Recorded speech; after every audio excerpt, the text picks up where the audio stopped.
Hello les filles et surtout coucou les filles d'Afrique. Bon désolé, j'ai un peu le soleil dans la tête. Bon bref, vous êtes beaucoup d'Afrique à me laisser des commentaires soit sur TikTok, soit sur YouTube pour me demander comment est-ce qu'on peut faire pour enlever les poils définitivement. Donc on parle bien des poils du visage, les problèmes hormonaux quand on est en Afrique. Bon déjà l'Afrique c'est vaste donc il faut éventuellement préciser dans quel pays vous êtes.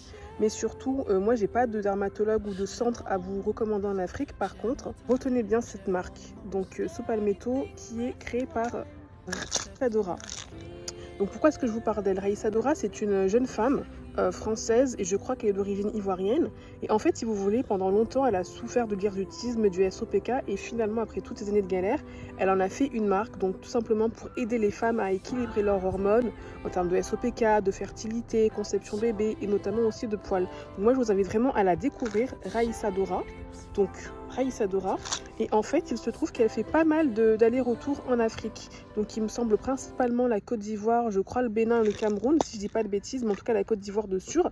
Et en fait, elle distribue aussi ses produits en Afrique. Donc n'hésitez pas à suivre Raïssa. Parce qu'à défaut de vous conseiller un dermatologue ou un centre vraiment sûr et fiable, Raïssa Dora, elle a aidé des tas de femmes et j'ai aucune commission dessus, hein, je vous dis, parce que je suis un peu son parcours. Elle a aidé des tas de femmes à justement retrouver un équilibre hormonal et ça vous concerne. Si vous avez des problématiques de pilosité, de poils sur le bas du visage, sur les tétons, sur le dos, bref, sur les zones qui sont normalement plutôt masculines, n'hésitez pas à suivre Raïssa Dora parce qu'elle est en Afrique de temps en temps et ça peut vraiment vous aider. Abonne-toi. Moi-même, du coup, je prends les compléments alimentaires pour voir si ça a une incidence ou pas sur le ralentissement de la pousse des poils parce que c'est pas à 100% éradiqué, donc on teste un petit peu à prendre pendant les repas.